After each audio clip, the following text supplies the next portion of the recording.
Halo Laser, apa kabar semuanya? Kak Okta berharap kita semua dalam keadaan yang baik-baik saja. Saat ini, Kak Okta akan sharing buat teman-teman semua. Memang kita tidak mengadakan ibadah di dalam gereja atau belum mengadakan ibadah di dalam gedung gereja, tapi untuk sementara kita melakukan ibadah lewat online seperti ini.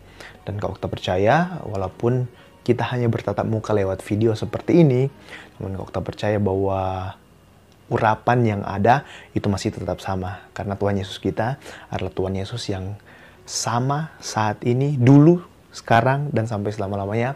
Tuhan Yesus tetap sama. Kita sudah merayakan Jumat Agung, yaitu kematian Tuhan di atas kayu salib untuk menebus dosa-dosa kita. Kemudian kita sudah merayakan pada hari yang ketiga Tuhan Yesus bangkit, kita merayakan Paskah. Nah, kita percaya bahwa Tuhan itu bangkit, Tuhan itu ada dalam hati kita, Tuhan itu bersama-sama dengan kita, dan apapun yang terjadi dalam kehidupan kita, kita percaya bahwa Tuhan bekerja. Nah, mungkin di keadaan saat ini, kita mengalami situasi yang sangat sulit, karena saya tahu bahwa teman-teman semua itu anak-anak yang suka bersosialisasi. Teman-teman semua itu suka kumpul sama teman-teman yang lain. Dan mungkin ini kesempatan bagi kita ya, memang agak sulit bagi kita karena kita nggak bisa sosialisasi dengan teman-teman sekolah, teman-teman di komunitas, atau teman-teman di Eliezer bahkan. Tapi mari kita pakai waktu saat ini untuk sama-sama kita membangun hubungan di dalam keluarga. Kalau kita percaya ini bukan suatu kebetulan, ini adalah suatu yang Tuhan izinkan bagi kita, di mana di dalam keluarga akan terjadi sebuah perubahan. Mungkin selama ini teman-teman nggak dekat dengan orang tua, nggak dekat dengan mama atau papa, atau teman-teman nggak dekat dengan kakak atau adik, yang punya kakak, yang punya adik, mungkin nggak terlalu dekat. Tapi mari kita ambil momen ini, mari kita sama-sama untuk kita membangun hubungan dengan keluarga kita. Dan di situasi saat ini juga membuat kita semakin semakin harus mempertahankan diri kita dalam tanda kutip untuk menjaga kesehatan kita. Di situasi saat ini, marilah kita mencoba untuk kita tetap menjaga kesehatan kita, teman-teman tetap menjaga kesehatan, teman-teman tetap melakukan aktivitas walaupun hanya di dalam rumah, tapi jangan lupa kita menjangkau untuk orang-orang yang ada di luar sana. Nah, teman-teman bisa belajar dari rumah, teman-teman bisa melakukan sesuatu yang produktif di dalam rumah, supaya ketika kita selesai dengan masa ini, ada hal-hal yang baru yang kita bisa pelajari. Aku tak percaya bahwa kita bukan hanya bisa belajar di luaran sana, kita pergi keluar dan kita belajar, tapi di dalam rumah pun kita bisa belajar. Sekarang sudah banyak media yang bisa kita pakai untuk kita belajar. Sekarang sudah ada media sosial, sekarang sudah ada internet yang sangat kencang dan sangat-sangat membuat kita bisa berhubungan dengan dunia luas. Oke, jadi pada kesempatan kali ini, Kak Okta diberikan tugas oleh pengurus Eliezer untuk sharing kepada teman-teman semua tentang tema, yaitu tentang visi dan misi. Tapi kita akan belajar lebih khusus tentang panggilan hidup untuk melayani Tuhan. Nah, pertama-tama Kak Okta mau tanya dulu di dalam masing-masing, ini teman-teman jawab sendiri ya. Jawab sendiri di dalam hati teman-teman semua. Apa panggilan Tuhan yang terbesar di dalam hidup teman-teman? Misalnya contoh, selama ini saya merasa saya diberikan suara yang merdu oleh Tuhan. Berarti Tuhan berbicara pada saya bahwa saya bisa jadi worship leader. Atau misalnya Tuhan memberikan saya kemampuan untuk misalnya bisa mengajak orang. Jadi teman-teman berpikir di dalam hati, apa ya yang Tuhan taruh ya? Nah, misalnya teman-teman itu ternyata bisa mempengaruhi orang lain, dalam tanda kutip. Ketika teman-teman mengutarakan suatu pendapat, teman-teman bisa diikuti oleh orang lain. Nah, seperti itu. Sekarang teman-teman berpikir, Kak Okta kasih waktu 15 detik lah, supaya cepat.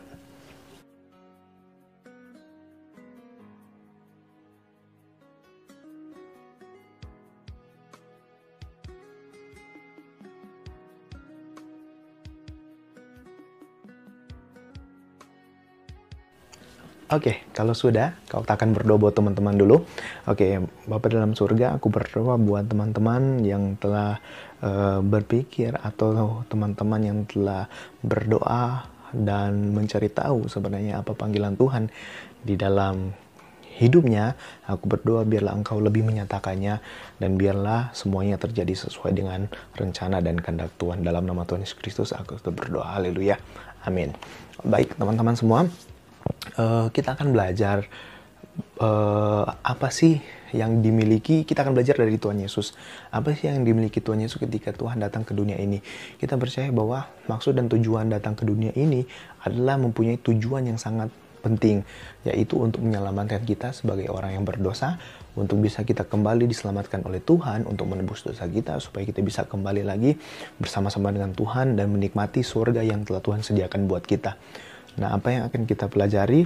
Apa sih yang diajarkan Tuhan ketika Dia datang ke dunia ini untuk menebus kita semua? Dan ada 3 poin yang Kak Okta ambil tentang keseharian Tuhan yang memberikan kepada kita pelajaran di mana Tuhan mau mengajarkan kita ini loh, apa yang engkau harus miliki supaya kamu bisa melayaniku. Nah, yang pertama yaitu memiliki hati yang penuh belas kasihan. Jadi, ketika kita mau melayani, pertama yang paling penting yang harus kita miliki adalah kita harus memiliki hati yang penuh dengan belas kasihan. Kita buka sama-sama di dalam Markus 8 ayat 2 sampai ayat yang ketiga. Kau akan taruh ayat di sebelah sini, teman-teman bisa membacanya. Ini perkataan Tuhan. Hatiku tergerak oleh belas kasihan kepada banyak orang ini. Sudah 3 hari mereka mengikuti aku dan mereka tidak mempunyai makanan. Dan jika mereka kusuruh pulang ke rumahnya dengan lapar, mereka akan rebah di jalan sebab ada yang datang dari jauh. Jadi ini perikop tentang Tuhan Yesus memberi makan. Kalau di sini perikop dibilang Yesus memberi makan 4.000 orang. Nah, jadi waktu Tuhan melihat banyak sekali orang mengikuti Dia, dan waktu itu di ayat yang pertama, pada waktu itu pula ada orang banyak di situ yang besar jumlahnya. Artinya Alkitab mendeskripsikan bahwa pada waktu itu ada banyak sekali orang di situ, dan karena mereka tidak mempunyai makanan, Yesus memanggil murid-muridnya dan berkata, itu kita telah baca di ayat tadi. Artinya di sini, makanan merupakan sesuatu yang menjadi kebutuhan kita sehari-hari. Kita nggak bisa hidup kalau kita nggak makan. Nah, itulah yang dilihat Tuhan ketika Dia mau melayani kita. Ketika Dia melayani orang-orang yang ada di dunia ini, yang pertama Dia lihat adalah yang menjadi kebutuhan kita. Tuhan itu nggak melihat, oh dia orang kaya, oh dia orang berduit. Dia melihat semuanya rata. Dia tahu bahwa kita semua manusia membutuhkan makanan. Dan waktu di sini, di ayat yang kedua, Tuhan berkata, hatiku tergerak oleh belas kasihan kepada orang banyak ini. Artinya ketika Tuhan melihat bahwa orang banyak ini sudah kelaparan, timbullah hati yang penuh dengan belas kasihan. Nah, ini yang mau Tuhan ajarkan kepada kita. Ketika kita melihat orang-orang di luar sana, yang perlu kita miliki adalah hati yang penuh belas kasihan. Mungkin ketika kita keluar, kita melihat orang yang susah, orang yang belum mengenal Tuhan, yang pertama yang kita miliki adalah hati yang penuh dengan belas kasihan. Belas kasihan di sini artinya kita tulus loh gitu. Kita tulus melihat mereka bahwa mereka adalah orang-orang yang terhilang. Dan itu yang diajarkan Tuhan. Dan Tuhan mau menyentuh hal-hal yang sensitif dalam kehidupan kita. Contohnya seperti yang dikatakan Alkitab tadi, yaitu ketika orang sedang lapar. Ketika orang lapar, itu akan banyak hal yang membuat dia menjadi down. Ya, contohnya kalau kita lapar, kita pasti daya tahan tubuh menurun. Kemudian kita nggak bisa berpikir, nggak bisa banyak berpikir karena kita sudah lapar, karena kita harus terfokus bahwa kita lapar. Yang ketiga, kita nggak bisa melakukan apa-apa. Nah, itulah yang dilihat Tuhan. Nah, dan Tuhan mau ketika kita melihat orang lain, itu yang pertama yang muncul dalam hati kita yaitu belas kasihan. Ketika kita melihat orang yang kesusahan, apa yang muncul dalam hati kita yaitu belas kasihan. Dan yang paling penting juga seperti ini. Ketika kita melihat orang yang berbuat jahat, hati kita bukan, kok kenapa dia seperti ini? Kok kenapa dia seperti itu? Dia tidak boleh begitu. Nah, tapi mari kita memiliki hati yang penuh dengan belas kasihan. Kalau kita pernah sharing kepada teman-teman semua, waktu Kak Okta dihadang, Kak Okta dengan ojek itu, Kak Okta sudah pernah sharing di Eliezer, waktu Kak Okta dihadang sama orang mabuk, dan orang mabuk itu seorang anak muda yang matanya sudah mabuk, kemudian dia memalak saya dengan si tukang ojek. Yang saya lihat pertama yaitu belas kasihan. Saya lihat, waduh Tuhan, tolong Engkau pulihkan anak ini. Dia tidak tahu apa yang telah dia perbuat. Sama seperti perkataan Tuhan waktu di kayu salib. Tuhan bilang bahwa, Bapa, ampunilah mereka, sebab mereka tidak tahu apa yang mereka perbuat. Karena apa? Karena Tuhan tahu bahwa kita semua adalah manusia yang lemah. Kita semua adalah manusia yang berdosa. Makanya Tuhan tahu bahwa kita itu sebelumnya dipenuhi dengan dosa. Kita sebelumnya dilingkupi dengan dosa. Tetapi Tuhan mau datang ke dunia ini untuk menyelamatkan kita dan memberikan, ternyata ini loh, kalian sebenarnya semuanya tidak diselubungi oleh dosa. Tidak diselubungi oleh kejahatan. Saya adalah kebaikan. Saya mau memberikan kebaikan itu kepada kalian semua. Dan kalian semua bisa menjadi orang yang baik. Itu yang ingin Tuhan tunjukkan kepada kita. Dan yang kedua adalah mari kita tetap fokus kepada Tuhan. Ketika kita melayani Tuhan, ketika kita sudah memiliki panggilan untuk melayani Tuhan, kita tetap fokus kepada Tuhan. Kalau tetap percaya bahwa ketika kita mau melayani Tuhan nanti, pasti ada banyak yang akan mengganggu fokus kita kepada Tuhan. Contohnya seperti ini. Ketika kita sudah memiliki jadwal untuk melayani Tuhan, misalnya kita sudah diberikan tugas untuk WL, pasti ada banyak cara iblis untuk membuat kita agar terhambat untuk pergi datang ke ibadah. Kak Okta sudah sering banyak mengalami hal seperti itu. Ketika Kak Okta mempunyai tugas untuk misalnya WL atau membawakan sharing firman Tuhan, ada banyak saja yang iblis rencanakan untuk bisa menghambat Kak Okta untuk tidak datang untuk melayani. Contoh, waktu itu Kak Okta mau pergi melayani Tuhan, tetapi jarak dari gereja dan rumah Kak Okta itu cukup jauh. Itu sekitar setengah jam lah kalau misalnya di dalam perjalanan. Itu waktu Kak Okta di Manado. Nah, itu sangat jauh. Nah, Kak Okta sudah mempersiapkan diri. Tapi ada banyak hal yang yang membuat Kak Okta sangat susah untuk datang tepat pada waktunya. Tapi ada banyak cara juga Tuhan untuk membuat kita sampai dan tepat pada waktunya. Akhirnya waktu itu Kak Okta nggak punya kendaraan. Akhirnya Kak Okta naik. Ada orang yang memberikan Kak Okta, karena waktu itu Kak Okta masih kuliah, jadi belum ada penghasilan. Akhirnya ada yang memberikan Kak Okta uang, Kak Okta bisa pakai untuk bisa pergi dan sampai ke gereja dan melayani Tuhan. Dan ketika hal itu terjadi, justru suatu semangat yang baru muncul dalam diri Kak Okta bahwa Tuhan itu melakukan sesuatu itu sangat-sangat indah. Banyak pengalaman-pengalaman Kak Okta bersama dengan Tuhan. Kak Okta sudah punya cerita di Eliezer, bagaimana Kak Okta ke pulau untuk membagikan Injil, sharing firman Tuhan. Dan di pulau sana itu ada banyak hal-hal yang terjadi. Tapi Kak Okta percaya Tuhan itu sangat baik dalam kehidupan Kak Okta. Dan Tuhan memelihara, akhirnya ketika kita membagikan Injil banyak orang diberkati. Dan Kak Okta pulang, dan Kak Okta memiliki hal-hal yang baru, hal-hal yang dahsyat yang belum pernah Kak Okta miliki, belum pernah Kak Okta rasakan. Dan pada saat itu Kak Okta rasakan. Dan hal yang paling penting yaitu Kak Okta punya pengalaman waktu Kak Okta kita dari satu pulau, kita menggunakan speed ke pulau yang lain. Nah, di tengah perjalanan itu hujan besar. Kita cuma pakai speedboat. Di tengah perjalanan itu hujan besar. Dan di tengah laut itu speednya mati.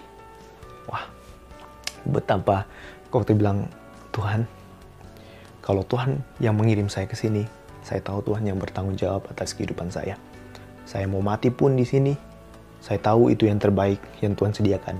Saya mau hidup di sini, saya tahu itu yang terbaik yang Tuhan sediakan bagi saya. Dan waktu itu Kak Okta menyerahkan seluruh kehidupan Kak Okta ke dalam tangan Tuhan. Dan Tuhan melindungi, dan kita bisa ketemu dalam video kali ini. Dan Kak Okta bisa hidup sampai pada saat ini itu hanya karena kasih dan kemurahan Tuhan. Nah, itu yang harus kita miliki, yaitu fokus kepada Tuhan. Kita baca di dalam Matius 26 ayatnya yang ke-39. Teman-teman bisa lihat di sini.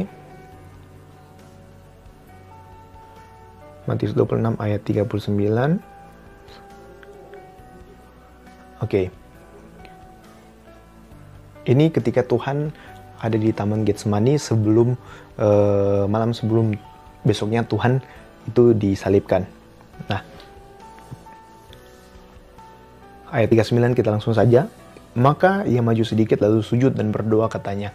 Taman Getsemani, dia berdoa, "Ya Bapa, jikalau sekiranya mungkin, biarlah cawan ini lalu daripadaku.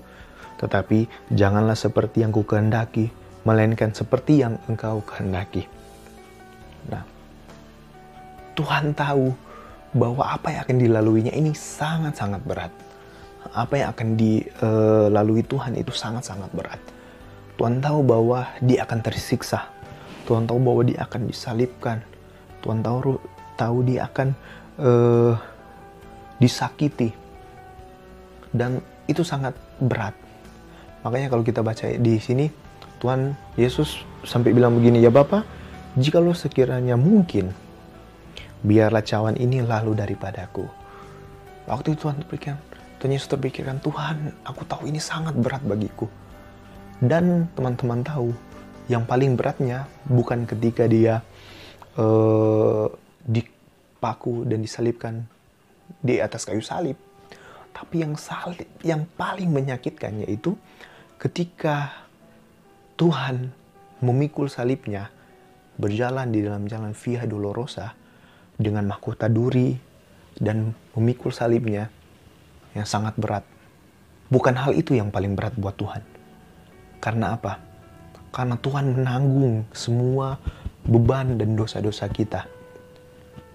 Dan yang paling menyakitkan adalah ketika dia berjalan di jalan Via Dolorosa itu, banyak orang memaki dia, banyak orang meludahi dia, banyak orang mencaci dia, menendang-nendang dia, mengolok-olok dia. Dan teman-teman tahu, itu adalah orang-orang yang sebelumnya itu menyerahkan dia bahwa dia adalah raja. Hosana, Hosana bagi raja. Dan orang-orang yang sama yang mengolok-olok dia pada waktu itu. Kita bisa pikirkan, orang-orang yang sebelumnya menyanjung-nyanjung kita, kemudian saat ini berbalik mengolok-olok kita. Tuhan tahu semuanya. Tuhan tahu itu akan terjadi. Namun itu tidak membuat niat dia untuk dia tidak melakukannya. Tapi di ayat ini dia bilang, tetapi janganlah seperti yang gue kehendaki, melainkan seperti yang Bapa kehendaki. Artinya apa? Tuhan mau tetap terfokus. Tuhan mau tetap melayani kita. Tuhan mau apa yang telah menjadi tugasnya itu selesai. Tuhan gak mau datang ke dunia ini dengan sia-sia. Tuhan tahu apa tugasnya datang ke dunia ini, yaitu menyelamatkan kita. Kalau mungkin saya jadi Tuhan, saya bilang, Tuhan, saya gak mampu. Saya ini berat. Masa orang-orang yang menyanjung saya nanti akan mencela-cela saya. Saya gak mau Tuhan, saya gak mau dipakukan. Tapi apa yang Tuhan bilang? Biarlah, bukan yang ku kehendaki, tapi biarlah Bapa yang kehendaki. Poin yang kedua yang harus kita miliki adalah kita harus memiliki hati yang tetap fokus kepada Tuhan. Dan yang ketiga, apa yang Tuhan ajarkan kepada kita, yaitu Tuhan tidak memegahkan dirinya. Kita bisa melihat ketika Tuhan datang melayani kita, ketika Tuhan datang di dunia ini, banyak hal yang Tuhan bikin. Tuhan melakukan segala sesuatu, Tuhan melakukan banyak-banyak mukjizat. Tapi setelah itu, Tuhan langsung menyingkir dari situ. Kita baca di dalam Matius 14 ayat yang ke-13. Setelah Tuhan Yesus mendengar berita itu, menyingkirlah ia dari situ dan hendak mengasingkan diri dengan perahu ke tempat yang sunyi. Tetapi orang banyak mendengarnya dan mengikuti dia dengan mengambil jalan darat dari kota-kota mereka. Setelah Tuhan melakukan banyak-banyak mujizat, Tuhan itu langsung menyingkir dari situ. Artinya apa? Tuhan gak mau memperlihatkan dirinya, Tuhan gak mau menggagahkan dirinya. Hei, aku ini pelayanan, hei, aku ini banyak talenta, hei, aku ini seperti ini, aku ini seperti itu. Tidak. Malahan Tuhan mau, tolong di-keep, jangan katakan. Biarlah ini menjadi rahasia kita bersama. Nah, itu yang Tuhan mau kepada kita. Ketika kita melayani Dia, kita nggak boleh memegahkan diri. Mungkin banyak skill yang kita miliki. Kita mungkin jago nyanyi, kita mungkin bisa main gitar, kita bisa main musik, kita bisa main drum, kita bisa main keyboard. Tapi kalau kita memiliki hati yang sombong, kita memiliki hati yang selalu memegahkan diri kita, itu semuanya sia-sia, teman-teman. Nah, marilah kita belajar dari Tuhan. Tuhan itu apa sih yang hal yang tidak besar yang Tuhan bikin?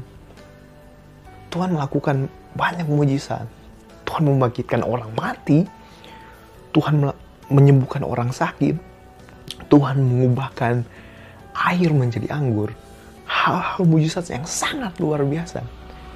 Tapi teman-teman tahu, ketika semua itu, Tuhan gak mau memegahkan diri. Tuhan justru bilang, kalau boleh, gak diketahui oleh orang. Nah, itu yang Tuhan mau. Tuhan justru mau belusukan. Tuhan justru mau agar semuanya yang dia lakukan itu, dia lakukan dengan sepenuh hati. Dan Tuhan gak mau dia terlihat. Nah, itu yang sangat penting yang harus kita miliki ketika kita melayani Tuhan. Kalau kita percaya bahwa kita semua adalah anak-anak Tuhan yang Tuhan mau pakai untuk kita melayani. Sekarang memang sangat sulit bagi kita karena kita telah mengalami masa-masa sulit di mana saat ini kita nggak bisa bersosialisasi banyak dengan orang. Dan pandemi COVID-19 ini sangat membuat kita terbatas. Tapi kalau kita percaya, apapun yang dimiliki oleh teman-teman semua, sekali kita percaya bahwa Tuhan punya tujuan bagi teman-teman semua. Kita ada di dunia ini bukan secara kebetulan, kita ada di dunia ini bukan secara tiba-tiba, tapi kita ada di dunia ini agar Tuhan mau menyatakan kasih-Nya kepada kita. Dan Tuhan mau agar kita bisa membawa kasih Tuhan itu kepada banyak orang.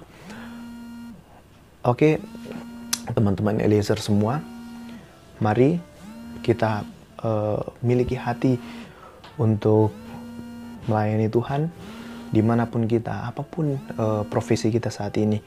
Kalau kita sudah bekerja, dan teman-teman, kalau kita tahu bahwa teman-teman semua adalah pelajar. Nah, dimanapun teman-teman berada, entah teman-teman ada di sekolah, teman-teman sekarang ada di rumah, teman-teman menjadi berkat. Dan saatnya sekarang, teman-teman menjadi berkat buat keluarga teman-teman. Jadilah berkat buat adik, jadilah berkat buat kakak, jadilah berkat buat orang tua, mama atau papa atau saudara-saudara yang ada di rumah teman-teman semua. Atau teman-teman bisa menjadi berkat lewat media sosial, memposting-posting hal-hal yang positif, hal-hal yang membuat orang-orang semakin percaya bahwa Tuhan kita adalah Tuhan yang luar biasa. Dan biarlah kehidupan kita bisa menjadi berkat bagi banyak orang. Kalau kita berdoa buat teman-teman semua, kita telah belajar, yang pertama, kita memiliki hati belas kasihan kepada banyak orang. Yang kedua, kita fokus kepada Tuhan.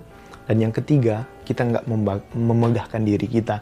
Dan ketika kita memiliki 3 hal itu, kita percaya bahwa Tuhan akan bekerja lebih dan lebih lagi dalam kehidupan kita. Mari kita berdoa. Bapa dalam surga, terima kasih untuk kesempatan kali ini. Walaupun di dalam keadaan pandemi COVID-19 ini, kami nggak bisa berkumpul di dalam gereja untuk melakukan ibadah Eliezer. Namun hamba percaya bahwa kita semua telah mendengarkan firman Tuhan, dan kita semua diberkati oleh Tuhan, dan kita semua akan dipakai Tuhan untuk lebih dahsyat lagi. Mungkin ini saatnya untuk kita bersama-sama dengan keluarga kita menjadi berkat di dalam keluarga kita, dan menjadi penopang di dalam keluarga kita, mungkin di dalam doa, di dalam setiap pekerjaan Tuhan, di dalam keluarga kami masing-masing. Aku berdoa Tuhan buat teman-teman yang ada di rumah mereka masing-masing. Aku berdoa Engkau mencukupkan apa yang menjadi kebutuhan mereka, makanan dan minuman, Engkau cukupkan Tuhan. Aku berdoa untuk pandemi COVID-19 ini akan segera berlalu, dan biarlah Tuhan menyatakan mujizat-Mu bagi kehidupan kami semua orang yang percaya kepadamu. Terima kasih untuk berkat-Mu Tuhan. Terima kasih untuk pengorbanan-Mu di atas kayu salib untuk menebus dosa-dosa kami. Dan kami setelah menjadi milik kepunyaan-Mu Tuhan, kami telah dimateraikan oleh darah-Mu. Dan kami percaya bahwa kami hidup di dalam Engkau. Tuhan, aku berdoa untuk teman-teman yang tadi sudah berdoa dan mereka meminta atau mencari tahu sebenarnya apa yang menjadi panggilan hidup mereka untuk melayani Tuhan. Apa sih kemampuan mereka, apa kapasitas mereka, apa yang mereka miliki yang Tuhan kasih kepada mereka, berkat yang Tuhan kasih kepada mereka untuk mereka bisa pakai untuk melayani Tuhan. Aku berdoa biarlah Engkau mengurapi mereka berlipat kali ganda, dan biarlah mereka bisa menjadi orang-orang yang luar biasa di dalam melayani Engkau Tuhan. Terima kasih, pakai mereka semua Tuhan. Berkati bagi Eliezer, berkati bagi pengurus semua yang ada di Eliezer. Engkau pakai mereka selalu Tuhan. Aku berdoa, Engkau berkati gembala yang ada. Biarlah bisa menjadi berkat bagi kami semua, dan semakin diberkati, kuat di dalam Tuhan. Terima kasih Bapak. Kami semua berdoa di dalam nama Tuhan Yesus Kristus. Haleluya. Amin. Tuhan Yesus memberkati.